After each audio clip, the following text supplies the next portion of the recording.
Major funding for the Great American Quilt is provided by New Home, Changing the Way America Sews, by Keepsake Quilting, publishers of the Keepsake Quilting Catalog, the Quilter's Wish Book, by American School of Needlework Incorporated, publisher of books in all areas of needlework, by Lehman Publishing, publisher of Quilter's Newsletter Magazine, the magazine for quilt lovers, by Fairfield Processing Corporation, maker of Polyfill brand products for crafting, and by RJR Fashion Fabrics, where innovation is a tradition.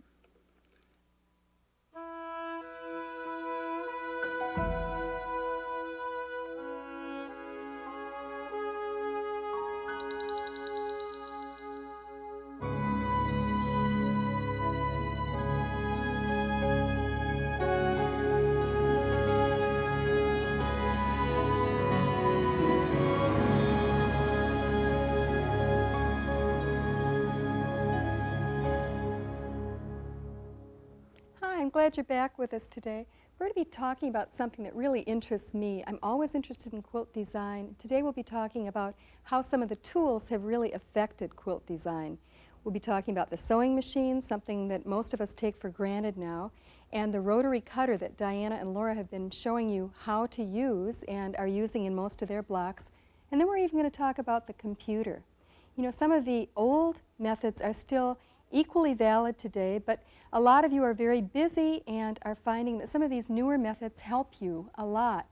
But first, before we start to talk about those, I want to take you back a little bit in time. Women used to write in their diaries about the work that they did every day. So let's go back a little bit and imagine what it was like being an Ohio farm wife just about 100 years ago. Say that you're just about ready to start a new day. Arose at 4:30, got breakfast for 7 persons. Washed the dishes, made the beds, swept 2 rooms upstairs, scrubbed, scoured tinware, chairs, and benches, scrubbed the porch, and whitewashed the ceiling, and was done before 11 o'clock. I did not get dinner, but washed the dishes, scrubbed another porch, churned, worked in the garden a while, got supper for 6, washed dishes, fed chickens, gathered the eggs, fed 3 calves, milked 2 cows, drained the milk of 5, washed the milk buckets, and trimmed a hat before going to bed.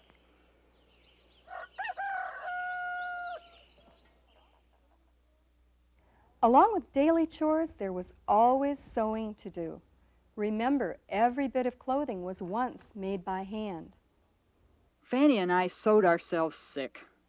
Stitched day after day, morning to night. I have about 2 months sewing to do. I never was so tired of sewing in my life. My fingers are worn out. Made a black silk dress and had much trouble with it. I think life would be so much more pleasant were it not for the trouble and bother of sewing and making clothes.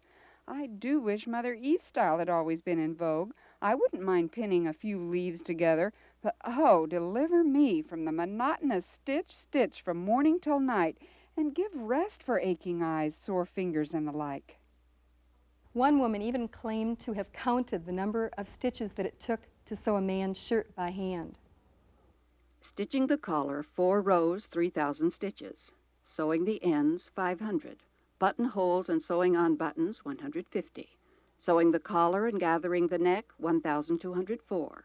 Sewing the sleeves, 2,532. Setting in sleeves and gussets. The total, 20,620 stitches, for which a seamstress in 1860 would be paid about 75 cents. To the rescue, the sewing machine. With a machine, women could sew in hours what took days to sew by hand. But it was an idea that needed a bit of getting used to. One woman recalled what happened when her grandmother came back to her little town with the first model made by Elias Howe. Nobody had ever heard of such a thing, much less seen it, and it was the marvel of the town. The sewing circle fairly buzzed with the news, and there were plenty who thought Grandmother very foolish to waste her money on such a newfangled notion. Indeed, it came very near to causing trouble. One good woman, a tailoress, who went from house to house, cutting and making men's clothes, declared it to be the invention of the evil one, which seemed a little hard on Mr. Howe. Sewing machines came into general use right about the time of the Civil War, and after the Civil War, Industrial sewing and ready-made clothing developed quickly. Women without machines were eager to get one. Sophie Boxt, in a letter home to her parents in Minnesota, wrote, My head is full of those pretty sewing machines that are being bought by so many families, and all so delightful to have. The stitches it makes are strong, so pretty and so quick to make. I'm making Dodo's ears buzz, and he's promised me one of these machines when I have 6 children. You'll be glad to know that Dodo, which seems a perfect name for her husband, gave in, and Sophie got her machine even before she'd had 6 children. The sewing machine had a decided influence on quilt design. Designs that were pictures of objects, such as houses and trees, became extremely popular, and these patchwork picture blocks could now be sewn by machine quickly in a fraction of the time that it took to applique. During the 1930s, the idea of making pieced pictorial blocks really took off, partly because of Ruby McKim. Look over here. Ruby McKim was one of the first professional quilt block designers, and this is her catalog. And while it's full of things and patterns and, things that sound kind of funny to us now, like smart frocks and kind of cunning owl designs, she says, clever pot holders.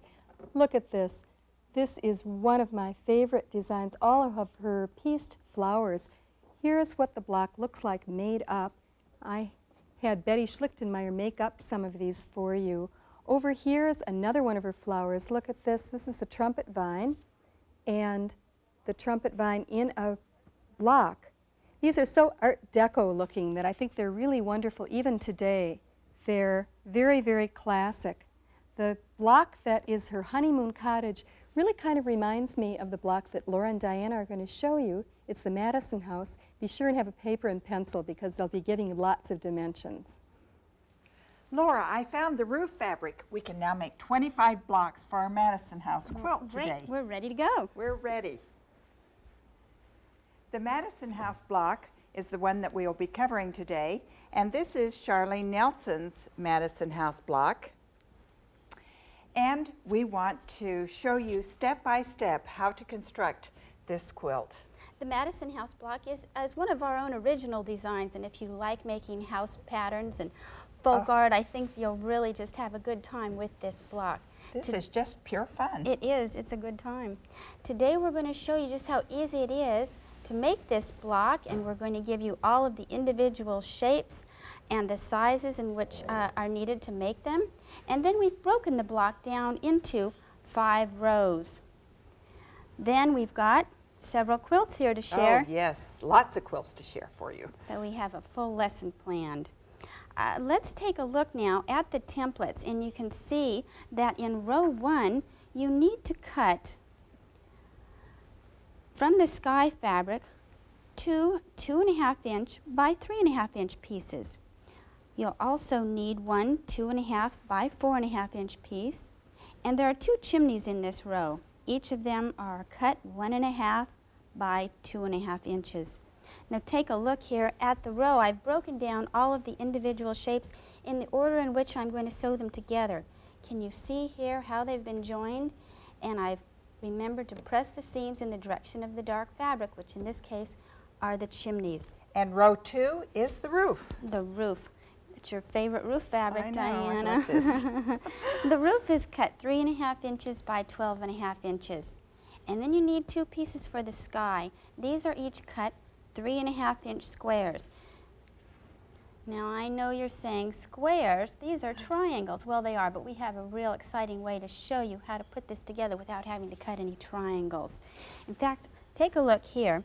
I have my 2 squares placed right sides together on top of the roof fabric, and I'm going to press diagonally in the direction in which the seam would be going. And after I have it pressed, then I'm going to stitch a diagonal line. Let's take a look at this.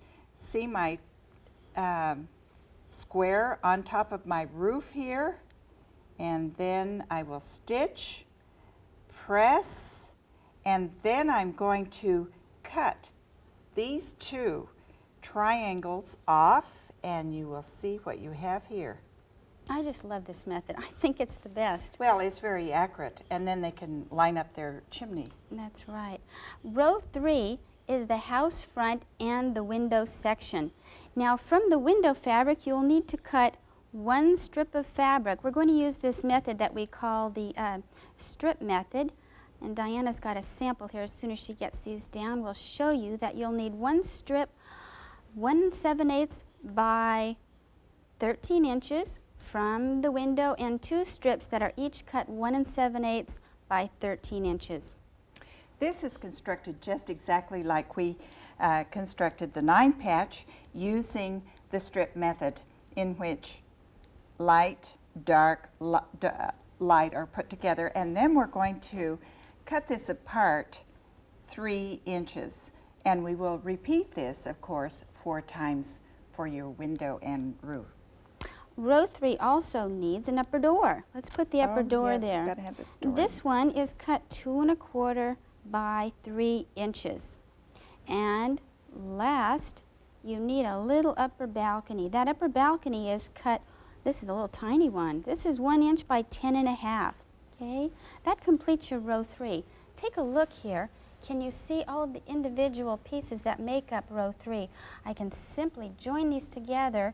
Remember, these units were cut, joining to the upper door and then the upper balcony. Of course, it doesn't fit right now because I still have seam allowance, but you can see here what the row looks like after it's been seamed and pressed. Looks like we need another piece to finish off that row 4. That's a lower door. That piece is cut 2 1/4 by 3 1/2. We also have 2 lower balconies, and each of those pieces are cut 1 inch by 4 5/8. There we go. Take a look at this row broken apart. Can you see now? I'm going to join the units to the lower balconies and then right together. That will complete this. Take a look here and you can see there's our completed row 4. Let's join rows 1 and 2 together. Diana's got a sample here because this is an important step. You want to make sure that you line those chimneys up. You take your chimney and you line up with the roof line, and if you will bend back 1/4 inch, you can see where you need to line up, and then just place a pin right in that area, of course keeping your pins back a little bit, so that you can seam right the 1/4 inch right along. Notice that I've lined that roof with the chimney, a very important part, and also line up your edges too. Rows 3 and 4 need to line up vertically. You have to make sure that these window seams aren't all askew. So if you'll take row 4 and place it right sides together with row 3, you can very easily bend row 4 back and you can see if they're in line. And once you have them placed correctly, just put little pins at every one of the seam lines, and that will hold it for your sewing. Okay, we need two more pieces from sky fabric. Those are each cut 1 1/2 by 6 1/2, and those are joined now to the sides of rows 3 and 4. And now the very last, our ground. There we go. The ground section is cut 1 1/2 by 12 1/2. Looks like we've got a block, Diana. We've got the Madison House block here. Just take a look at it. It looks like it's a snowy night. The sunshine in the windows. The lights are on. It's nice. It looks like it is, with little snowflakes. We have some other quilts here to share with you. This one here is our Madison House that Laura and I have constructed. This is the first Madison House that we ever made, and I've always loved the use of all the different plaids in the windows. Notice here how the quilted scallop border in the roof, and then of course the quilting heart. Isn't it? Love at home. Great. I want you to see too the border treatment. We've used the similar method that we used for the 9 patch. Remember, we had the strips of dark, dark, and then light, dark, light. I think it just adds a little sparkle to the border of this quilt. This is just a little wall quilt. Be perfect for a little Americana in your home. Great. Oh, here's another one. Oh, I love this quilt. Claire Jarrett, you did such a great job. Oh, look. She has trees and shrubs and flowers in the lawn. Oh, and look, Laura. Little peeking branches through the coming tree. right through the tree, and the trunks up here. Oh, and the sky fabric. Well, this was a group effort, and our quilting group made this one, and the only requirement was that each of us use the same sky fabric, and then we were all able to choose whatever fabric we wanted for the individual blocks. We're going to be teaching applique. That's right, next week. So you'll have fun learning that technique too. Oh boy, here's a big one. Let's take a look at this one. Oh my. Look at all the different fabrics in these blocks. Just houses next to houses, and rows and rows and rows of houses. This one was done by Katie Prindle, and this is again from the group. It's the same group, and you can almost pick out the different personalities in here. They've all used their favorite fabrics. Oh, there's Candy's block. That's and, right.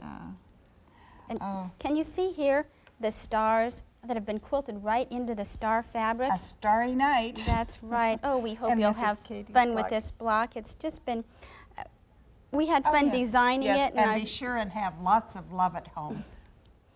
I really like those fresh house blocks. They look so kind of old and new at the same time. They've got a special charm to them. I've got another one I want you to look at up here. This is kind of a neat idea for doing a baby quilt. This is by Catherine Brainerd. She's from Rockville, Maryland, and she actually made this quilt while she was pregnant. She was making it for her new baby to come, and it's called Katie's Quilt. She had a girl. She put family members' handprints on it, and you can see she's got houses, but these are more kind of informal country houses because she's used bright graphic prints.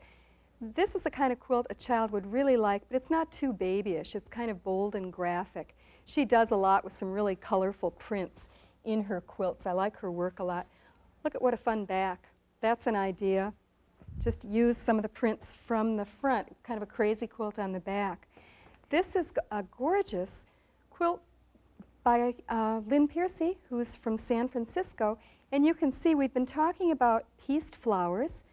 And some of those Ruby McKim blocks that I showed you earlier are actually on this quilt, along with piece designs by quilt makers from all over the country. So it's got old and new piece blocks, and some that she designed for herself. Now don't be fooled by these ivy leaves. Those are applique. They're not pieced on here. This is a great big quilt. These are the kind of quilts that I like people to see when they say, you know, they're just not making quilts the way they used to. They don't have the same workmanship. Well, they do. This is gorgeous. Take a look at the label even. She's done lots of nice detailing. Here's another quilt that shows the kind of wonderful workmanship. I'm going to flip this one down so that you can see it. This is a whole picture. And this quilt is done by Jane Blair, and I think Jane's won just about every quilt show award that she can win with this quilt. It's called Continuum. And it's a picture of a growing flower from the ground on up to the sky up on top. Jane does all kinds of different styles of quilts, and she often likes to work with things that are partly traditional but kind of pushing that tradition a little forward. You notice if you recognize log cabin blocks in this, this is what she's used as a background. Underneath is a picture of autumn leaves. This is by Carol Gerson. We've seen some of Carol's quilts earlier in the program. She just has made her own design of leaf shapes from all different colors. They're all strip pieced together. And I just think it's a very beautiful design, a little simpler, very plain in a way. What shows up here is the color, beautiful, beautiful color. So I think from these quilts, you can see that artists are still working with the wonderful idea of making pieced quilts in pictures.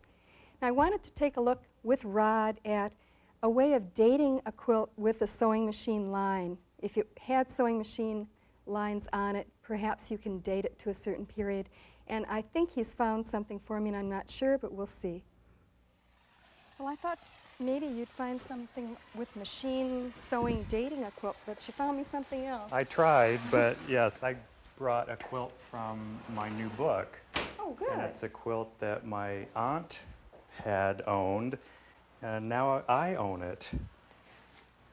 Oh, it's grape leaves with little red and green grapes. And it's a little crib quilt. open it out Yeah, so you you can see the whole thing. I like how the vines trail I through love here. it. It's actually, I believe, panels from an applique quilt that would have been used in the border. Oh, all around the quilt. Yes. Have you ever And seen, I've not seen anything done like this before. I haven't either. I think that's what makes this kind of so charming. It is special. That she cut it and made it into this little crib quilt. The first thing that catches my eye on this is the green fabric. I've seen a lot of this type of fabric in. Tell me a little bit about this. Well, first off, just the green and red combination is a good clue to look at along with pattern and other things of the quilt for an 1850s, 60s, 70s quilt. Now this one is dated 1867, but this green print is like the double pinks that we saw, that many variations were printed of it. You see it over and over again. And was it equally as popular as double pinks?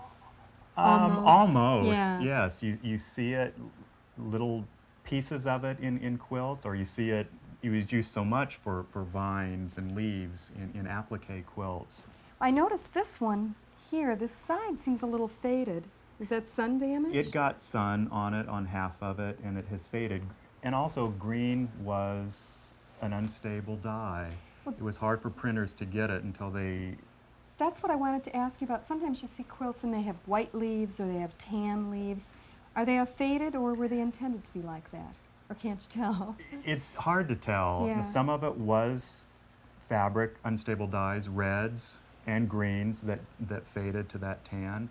Other times I think that may have been the color that the quilt maker is actually using. So do you know anything about the maker of this quilt? It's attributed to Clara Eikenberry. Now, Clara would have been 9 in 1867. Children were taught at an early age to quilt. I think she probably had help from her mother, Sarah. Since we're talking about how high-tech tools have affected quilt design, I didn't think the program would be complete unless we included the computer. Now, I know some of you are using the computer at work and at home, and some of you are sure that you never will, but let's take a look at what the computer will allow you to do with quilts. This is a log cabin quilt design. The log cabin block is already in this particular program. And remember how when we talked about log cabin last week, you see that block flipping around? Well, the computer will do this for you. Say you wanted to do a log cabin, you can color it any way you want, and then by twisting and turning the block, you can see what would happen if you made a quilt and put a border on it and got all kinds of different designs. In this way, in seconds, you can see what your finished quilt design is going to look like. And it's on a small scale, so rather than making all the blocks and then crawling all over your living room floor to twist and turn them, you can let your fingers do the twisting and turning. And sometimes you may even end up with designs that you see aren't going to work. You can also figure out how many blocks you want. Now, I know a lot of you are going to want to do your own original blocks, so watch this. It's really very easy. The square you see here is your quilt block, and all you need to do is just draw lines. You can think of it as drawing lines on graph paper, but of course these are lines you can erase and try out different designs. You can even do built-in symmetry. Instead of drawing over and over, you can get these designs flipping and turning and then color them any way you want. You can save any colorings that you want. Once you've got a design you want, let's see how it fits in the completed quilt. All of this would take you probably, 10, 15, 20 minutes if you were doing it with graph paper and pencils, but here's your finished quilt in no time at all, really. You can finally see those ideas almost as fast as you can think them up. That's the one thing people say over and over is, I've got so many ideas, I really wish I could see what they look like. Well, with a computer, you finally can. These are all finished designs that you can save. Some of these are traditional, some of these could be anything. It really is endless. And you can save them and look at them again and again, and eventually the computer will even spit out the patterns for you to any size that you want. Now, there are some other ways that people are using computers. Take a look at this. This is by Marcia Ente. This is a computer printed picture that was, she put in a photograph of Marilyn Monroe and she came out with this picture, which was done by a scanner, which I'm not even going to begin to try to tell you how she did it. But what she does with this, it's like a mosaic. She lets each one of those squares in Marilyn's face stand for a fabric square, and there are 3,400 squares on here. And they all have to be sewn together, so it's a lot of work, but she says working with a computer is really the fun part. Now let's leave computers and check in a motel just for fun. I know the sign says no vacancy, but Sue always leaves a room open or two for quilters. Who's staying in what room? Well, check out the clues they've left behind. Room number 5 with a flowered spread might be a vegetarian who's brought in fruit to combat the blue plate special they're serving in the dining room. Tired? I don't think you want to be next door to room number 8. The leopard spread and bottle and glasses on the bureau spell party, and I'll bet that TV is going to be blaring into the wee hours. But look who's next door. Number 9, complete with swordfish art, has taken her bikini off to shower. She's probably going to the party anyway. Sue Pierce is from Rockville, Maryland. Now let's step out and walk on the wild side with a fun quilt by Marian Ongerth. These shoes were made for walking, and they refuse to stay in boxes. Marian's from Berkeley, California, and I think she's got your size. Hope you made those bowling shoes. We've got a great bowling heart shirt quilt for next week, and Laura and Diana leave the machine entirely to teach you applique, so I'll see you then.